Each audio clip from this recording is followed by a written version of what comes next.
అందరికీ నమస్కారం అండి. ఈరోజు కురుమద్దాళి విజయలక్ష్మి గారు రచించిన అందమైన అపశృతి అనే కథను విందామా? నళినీదేవి తల పంకించి శృతిని కొన్ని ప్రశ్నలు వేసింది. నిదానంగా నమ్రతగా సోఫాలో ఒదిగి కూర్చుని జవాబులు చెప్పింది శృతి. రఘునందన్ మౌనంగా కూర్చున్నాడు. స్వాతి గది మేడ మీద ఉంది. మొదటిసారి తన కొత్త స్నేహితురాల్ని ఒంటరిగానే కలుస్తానంది. వెళ్ళు రఘునందన్, అమ్మాయి గదిదాకా తీసుకువెళ్ళి విడిచిరా అంటూ నళినీదేవి లేచి నిలబడింది. సోఫాలోంచి లేచి సూట్ కేసు అందుకుంది శృతి. సామాను ఇక్కడే ఉండనియ్యి, స్వాతి గది పక్కనే నీ గది ఏర్పాటు చేశాను. నౌకరు నీ గదిలో సామాను చేరుస్తాడు అంది నళినీదేవి. శృతి సూట్ కేసు కింద పెట్టింది. శృతిని దింపి ప్రైవేట్ రూమ్లోకి రా రఘునందన్, తూర్పువైపు పొలాల గురించి మాట్లాడాలి అంది నళినీదేవి. అలాగే అమ్మాజీ, గౌరవ మర్యాదలు ఉట్టిపడే స్వరంతో అన్నాడు రఘునందన్. శృతిని వెంటబెట్టుకుని రఘునందన్ మేడ మీదకు దారి తీశాడు. మేడమెట్లెక్కుతున్న శృతిని చూస్తూ ఈ పిల్లకి సౌమ్యత, చదువు, చక్కదనం అన్నీ ఉన్నాయి అనుకుంది నళినీదేవి. ఇదే చిన్నమ్మగారుండే గది, లోపలికి వెళ్ళు. మేడమెట్లు ఎక్కి పైకి వచ్చిన రఘునందన్ ఓ గది ముందు ఆగి అన్నాడు. శృతి ఓ అడుగు ముందుకేసింది. మళ్ళీ కలుద్దాం అని రఘునందన్ వెనుదిరిగాడు. శృతి నెమ్మదిగా అడుగులేస్తూ గదిలో అడుగు పెట్టింది. అయితే గుమ్మం దాటుతూనే మరీ ముందుకు వెళ్ళక గుమ్మానికున్న కట్టెను పట్టుకుని నుంచుండిపోయింది. హంసతూలికా తల్పం లాంటి మంచం మీద దిండు ఆధారంతో ఓరగా కూర్చుని ఉంది స్వాతి. నళినీదేవి రూపురేఖలు ముమ్మూర్తులా పుణికిపుచ్చుకున్న స్వాతి గిలకల కిందదాకా చీర ఉండడం వల్ల ఆ కూర్చున్న భంగిమ అందంగా ఉంది, కానీ అవిటితనం తెలియనివ్వడం లేదు. ఎండకన్నెరుగని కన్నీ కావడం వల్ల కాబోలు మల్లెపువ్వులా తెల్లగా సుకుమారంగా ఉంది. స్వాతి కింద నుంచి పైదాకా శృతిని పరీక్షగా చూసి ఆగిపోయామేం రా అంది. నెమ్మదిగా గుమ్మం దగ్గర నుంచి కదిలి వచ్చింది శృతి. కూర్చో అని, నీ పేరు శృతి కదూ అంది స్వాతి. అని స్వాతిని పరీక్షగా చూసింది శృతి. స్వాతి మల్లెపువ్వు లాంటి తెలుపు కాదని, పాలిపోయిన శరీర వర్ణం వల్ల అలా కనిపించిందని గ్రహించింది శృతి. శృతి చాలా చక్కని పేరు, ఏదో ఒకటి కలివిడిగా మాట్లాడితేనే బాగుంటుందని స్వాతి మీ పేరని తెలుసుకున్నాను. స్వాతి పేరు మరీ చక్కనిది అంది శృతి.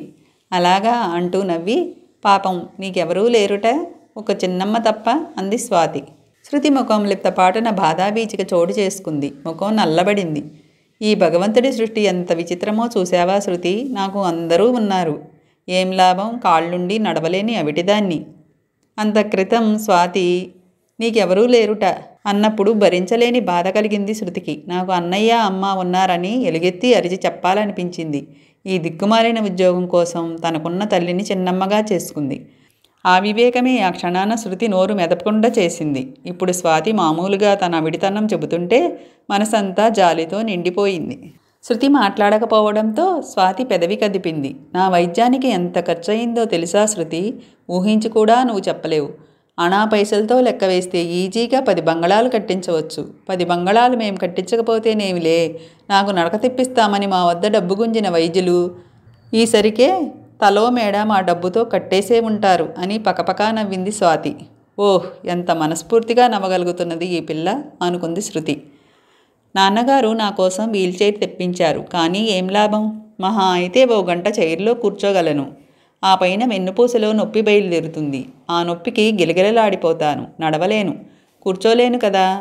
తమాషా ఏమంటే నేను ఈ విశాల ప్రపంచమంతా చూశాను. ఎలాగో చెప్పుకో చూద్దాం పసిపిల్లలా అంది స్వాతి. వైద్యం కోసం ఊరు ఊరు తిరిగి ఉంటారు, అయినా ఈ మాట తాను అనకూడదు. తెలియదంటే సరి, స్వాతే చెబుతుంది. నా ఊహకి అందడం లేదు అంది శృతి. రమణి, రాజీ, శంకరి, జయమ్మ వీళ్ళందరికన్నా నువ్వే తెలివిగలదానివి. వాళ్ళెవరు అంది శృతి.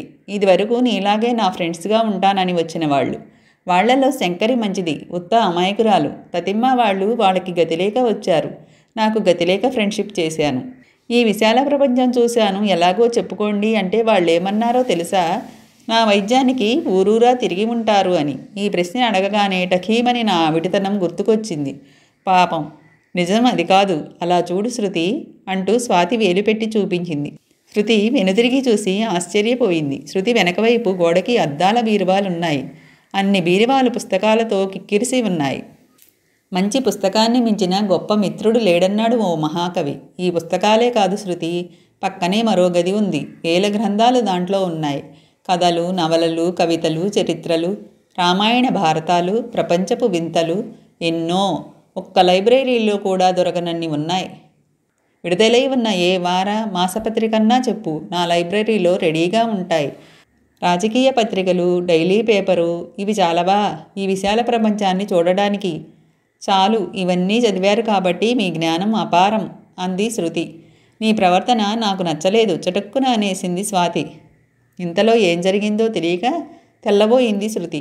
ఎక్కడ గౌరవం ఉంటుందో అక్కడ భయభక్తులు ఉంటాయంటారు. స్నేహంలో గౌరవము భయభక్తులు కాదు కావలసింది, సమానత్వము, మనసు విప్పి మాట్లాడుకోవడము. మనం ఫ్రెండ్స్గా ఉండాలంటే ఇకపై నన్ను మీరు మీరు అంటూ మన్నింపు చేయకు. స్వాతి అని పిలువు. మీరు గారు మానేసి నీవు అను. నా మాట ఈ ఇంట్లో ఎవరూ కాదనరు, సరేనా అంది స్వాతి. చిన్నమ్మగారు బయట నుంచి పిలుపు వినిపించింది. మా పూజారి వస్తున్నారు అని చెప్పింది శృతితో. రావచ్చు ఆచార్యులు గారు అంది స్వాతి. ఎర్రటి గావంచా కట్టుకుని పంచపాత్ర ఉద్దరిండితో పండు ముసలాయన లోపలికి వచ్చాడు. మీ ఆరోగ్యం కోసం ఈరోజు చండీ పూజ చేసామమ్మా, తీర్థమిచ్చి పోదామని అంటూ ఆచార్యులు తీర్థం ఇచ్చారు. తీర్థం చేతిలోకి తీసుకుని తాగింది స్వాతి. ఆయురారోగ్య ఐశ్వర్య సిద్ధిరస్తు అని దీవించి అని ఓ విద్దరణుడు తీర్థం శృతి చేతిలో వేసి సెలవు తీసుకున్నారు ఆచార్యులు గారు. నాటకరంగంలో పాత్రలాగా స్టేజీ మీద తమ పాత్ర అవసరమైనప్పుడు ఇలా వచ్చి అలా వెళ్ళిపోతున్నారు. ఈ ఇంట్లో ఎంతమంది ఉన్నారో, అయినా ఎంత నిశ్శబ్దంగా ఉంది అనుకుంది శృతి. ఈ ఇంట్లో అందరూ నా క్షేమం కోరేవారు శృతి. ఊరి పూజారి, గుడి పూజారి, మా ఇంటి పూజారి ఈ ఆచార్యులు గారే. ఇక మా చంద్రమతి. ఆవిడెవరు? ఓహ్, పేర్లు చెబితే నీకెలా తెలుస్తుంది? కొత్త కదా. చంద్రమతిది ఒక విషాద గాథ. ఆవిడ మా ఇంట్లో వంటావిడ. భలే రుచిగా వంట చేస్తుంది.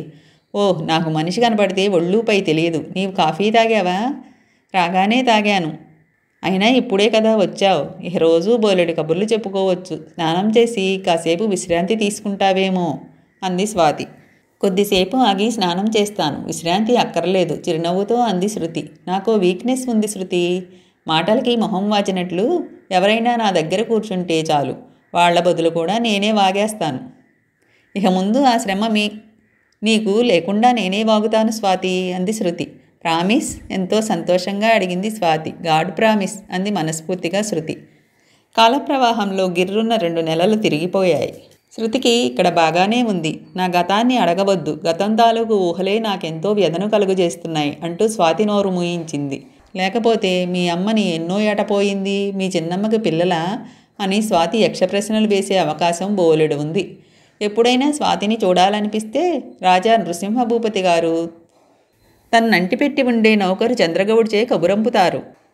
చంద్రగౌడ్ అంటే శృతి ఆ ఇంటికి వచ్చిన రోజు చూపిన జెండాబొంగులా ఉన్న వికార స్వరూపుడు. చంద్రగౌడ్ గురించి స్వాతి చాలానే చెప్పింది. అతడు కన్నడ దేశీయుడు. ఓసారి తన తండ్రిని రక్షించబోయి మంటల్లో చిక్కుకున్నాడు. ముఖమంతా వికారంగా కాలిపోయింది. అతనికి నా అన్నవారు లేరు. రాజాగారే చేరదీశారు. రాజాగారి వంటి మీద ఈగనైనా వాలనేడు. నమ్మిన బంటులా ఉన్నాడు. రాజాగారి నుంచి కబురు రాగానే స్వాతి కోరికపై స్వాతిని వీల్చైర్లో కూర్చోబెట్టుకుని రాజాగారి గదిలోకి శృతి కూడా వెళ్ళింది. అదే మొదటిసారి రాజాగారిని చూడడం. నళినీదేవికి 38కి మించి ఏళ్లు లేవు. కాబట్టి రాజాగారికి 50 లోపే వయసు ఉంటుందని అనుకుంది. శృతి అంచనా పొరపాటైంది. రాజాగారికి 69 ఏళ్ళు. అయితే దృఢకాయుడు కావడం వల్ల అంత వయసు ఉందా అనిపిస్తుంది. వెండి తీగలాంటి జులపాల జుట్టు, విశాలమైన నుదురు, పెద్ద మీసాలు, తీక్షణమైన చూపులు, సహజ గాంభీర్యంతో ఉన్న భారీ మనిషి కావడంతో చూడగానే ఎవరికైనా గౌరవభావం కలుగుతుంది. ముందుగా పెదవి కదపడానికి ధైర్యం కలగదు. అదేం దురదృష్టమో, ఏనాడు జిర్రున చీది ఎరుగని రాజాగారికి కొద్ది కాలం క్రితం పెరాలసిస్ వచ్చి ఓ కాలు ఓ చెయ్యి చచ్చుబడింది. ఒకటి వారి వైద్యాలు చేయించిన కించిత్ ప్రయోజనం కూడా కలగలేదు. శృతికి రాజాగారి విషయంలో మరో అంచనా కూడా పొరపాటు అయింది. ఒకటి వారి వయస్సు, మరొకటి వారి ఆరోగ్యం. రాజాగారి కూతుర్ని పలకరిస్తూ శృతిని కూడా పలకరించారు. దెబ్బతిన్న బిబ్బులిలా మంచంలో ఉన్న రాజాగారిని చూస్తే ఎవరికైనా కళ్ళల్లో నీళ్లు తిరుగుతాయి. రాజాగారి రూపం అలాంటిది. ఆ ఇంట్లో తలో రకం మనుషులు తలకో కదా అనిపించింది శృతికి.